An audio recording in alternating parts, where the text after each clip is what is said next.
कहा, तुम लोग जल्दी दौड़कर भरत के पास जाओ, राजा की मृत्यु का समाचार कहीं किसी से न कहना।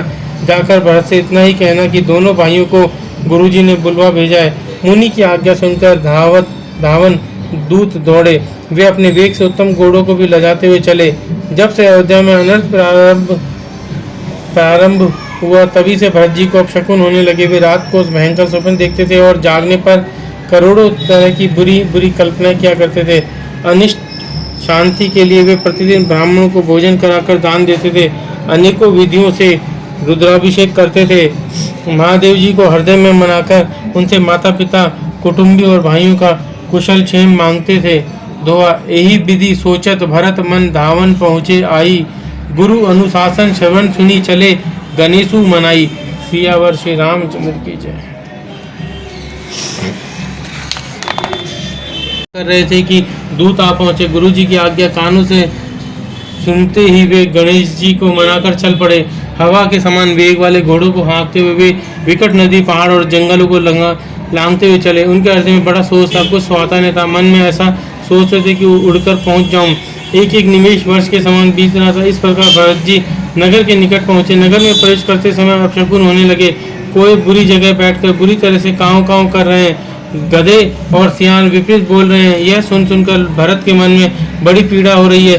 तालाब, नदी, वन, बगीचे सब शोभाहीन हो रहे हैं। नगर बहुत ही भयानक लग रहा है। श्री राम जी के वियोग रूपी बुरे रोग से सताए हुए पक्षी, पशु, घोड़े, हाथी ऐसे दुखी हो रहे हैं कि देखे नहीं जाते। नगर के स्त्री पुरुष अत्यंत दुखी हो रहे हैं, मानो सब अपनी सारी संपत्ति हार बैठे हो। दोहा, पुरजन मिलही न कहीं, कछु गवही जो हारही जाही। भरत कुशल पूछी न सकही, भय विषाद मन माही। सियावर श्री रामचंद्र की जय। नगर के लोग मिलते हैं पर कुछ कहते नहीं। गौ से चुपके से जोहार वंदना करके चले जाते हैं। भरत जी भी किसी से कुशल नहीं पूछ सकते, क्योंकि उनके मन में भय और विषाद छा रहा है। बाजार रास्ते देखे नहीं जाते, मानो नगर में दसों दिशाओं में दावग्नि लगी है। पुत्र को आते सुनकर सूर्य कुल रूपी कमल के लिए चांदनी रूपी कैकेयी हर्षित हुई।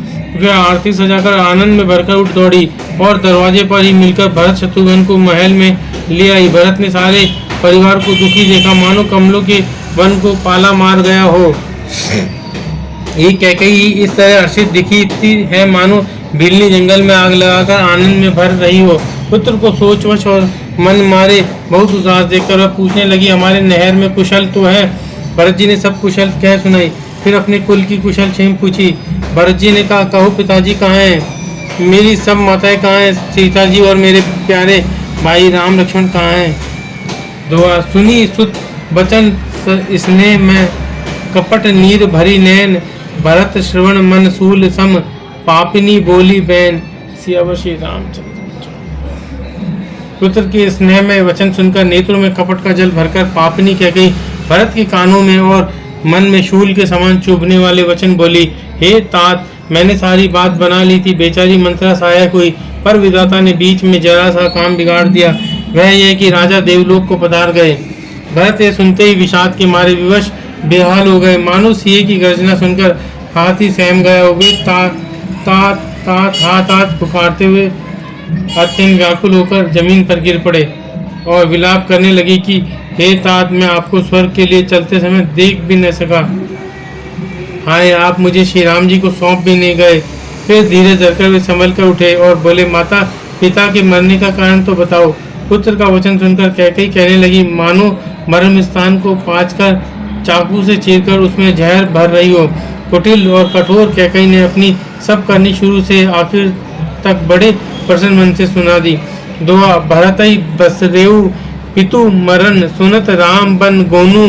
हेतु अपन पऊ जानी, जिय थकित रहे धरी मोनु। सियावर श्री रामचंद्र। पुत्र को व्याकुल देखकर कैकेयी समझाने लगी, मानो जले पर नमक लगा रही हो। वह बोली, हे तात, राजा सोच करने योग्य नहीं है। उन्होंने पुण्य और यश कमाकर उसका पर्याप्त भोग किया। जीवन काल में ही उन्होंने जन्म लेने की संपूर्ण फल पा लिए और अंत में वे इंद्रलोक को चले गए। ऐसा विचार कर सोच छोड़ दो और समाज सहित नगर का राज्य करो। राजकुमार भरत जी यह सुनकर बहुत ही सहम गए, मानो पके घाव पर अंगार छू गया हो। उन्होंने धीरे धरकर बड़ी लंबी सांस लेते हुए कहा, पापिनी, तूने सभी तरह से कुल का नाश कर दिया। हाय, यदि तेरी ऐसी अत्यंत बुरी रुचि थी तो तूने जन्मते ही मुझे मार क्यों नहीं डाला? तूने पेड़ को काटकर पत्ते को सींचा है और मछली के जीने के लिए पानी को उलीच डाला, अर्थात मेरा हित करने जाकर उल्टा तूने मेरा अहित कर डाला। जय श्री राम। दोहा, हंस बंसु दशरथु जनकु राम लखन से भाई, जननी तू जननी भई विधि संत कछु ने बसाई। सियावर श्री रामचंद्र की जय। मुझे सूर्यवंश सा वंश दशरथ सरी के पिता और राम लक्ष्मण से भाई मिले, पर हे जननी मुझे जन्म देने वाली माता तू ही, क्या किया जाए, विधाता से कुछ भी वश नहीं चलता। अरे कुमति, जब तूने हृदय में यह बुरा विचार ठाना उसी समय तेरे हृदय के टुकड़े टुकड़े क्यों न हो गए? वरदान मांगते समय तेरे मन में कुछ भी पीड़ा नहीं हुई, तेरी जीभ गल नहीं गई, तेरे मुंह में कीड़े नहीं पड़ गए। राजा ने तेरा विश्वास कैसे कर लिया? जान पड़ता है विधाता ने मरने के समय उनकी बुद्धि हर ली थी। स्त्रियों के हृदय की गति विधाता भी नहीं जान सके, वह संपूर्ण कपट पाप और अवगुणों की खान है। फिर राजा तो सीधे सुशील और धर्म परायण थे, वे भला ऐसे स्वभाव को कैसे जानते? अरे जगत के जीव जंतु में ऐसा कौन है जिसे श्री रघुनाथ जी प्राणों के समान प्यारे नहीं है? वे श्री राम जी भी तुझे अहित हो गए, वैरी लगे। तू कौन है? मुझे सच सच कह, तू जो है सो है। अब मुंह में स्याही पोतकर मुंह काला करके उठकर मेरी आंखों की ओट में जा बैठ। दोहा, राम विरोधी हृदय ते प्रकट कीने विधि मोही, मोह समान को फात की बादी कहू कछु तोरी तो ही। सियावर श्री रामचंद्र की जय। विधाता ने मुझे श्री राम जी से विरोध करने वाले तेरे हृदय से उत्पन्न किया था। विधाता ने मुझे हृदय से राम का विरोधी जाहिर कर दिया।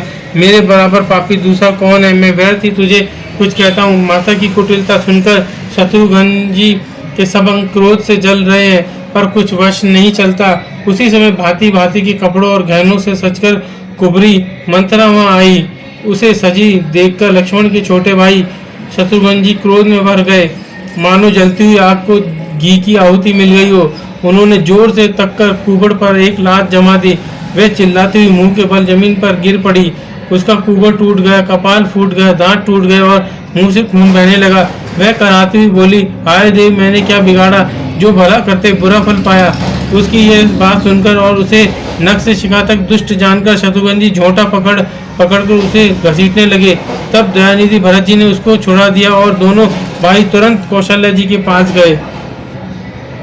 जय श्री राम। दोहा, मलिन बसन बिबरन बिकल क्रस शरीर दुख भार, कनक कलप बर बेली बन मानव हनी तुषार। सियावर श्री रामचंद्र की जय। कौशल्या जी मैले वस्त्र पहने हैं, चेहरे का रंग बदला हुआ है, व्याकुल हो रही हैं, दुख के बोझ से शरीर सूख गया है, ऐसी दिख रही हैं मानो सोने की सुंदर कल्पलता को वन में पाला मार गया हो। दौड़ी पर चक्कर आ जाने से मूर्छित होकर पृथ्वी पर गिर पड़ी। यह देखते ही भरत जी बड़े व्याकुल हो गए और शरीर की सुध भुलाकर चरणों में गिर पड़े। फिर बोले, माता पिताजी कहाँ हैं? लग गई। श्री राम के चरणों की अनुरागिनी वे किसी तरह न रही। सुनते ही लक्ष्मण भी साथ ही उठ चले। श्री रघुनाथ जी ने उन्हें रोकने के बहुत यत्न किए, पर वे न रहे। तब श्री रघुनाथ जी सबको से नवाकर सीता और छोटे भाई लक्ष्मण को साथ लेकर चले गए। श्री राम, लक्ष्मण और सीता वन को चले गए। मैं न तो साथ ही गई और न मैंने अपने प्राण ही उनके साथ भेजे। यह सब इन्हीं आंखों के सामने हुआ, तो भी अब आगे जीव ने शरीर नहीं छोड़ा। अपने स्नेह की ओर देखकर मुझे लाज भी नहीं आती। राम सरी के पुत्र की मैं माता, जीना और मरना तो राजा ने खूब जाना। मेरा हृदय तो सैकड़ों वज्रों के समान कठोर है। जय श्री। दुआ, कौशल्या के वचन सुनी भरत सहित रनिवासु, व्याकुल बिलवत राजगृह मानव शोक निवासु। सियावर श्री रामचंद्र की जय। कौशल्या जी के वचनों को सुनकर भरत सहित सारा रनिवास भी व्याकुल होकर विलाप करने लगा। राजमहल मानो शोक का निवास बन गया।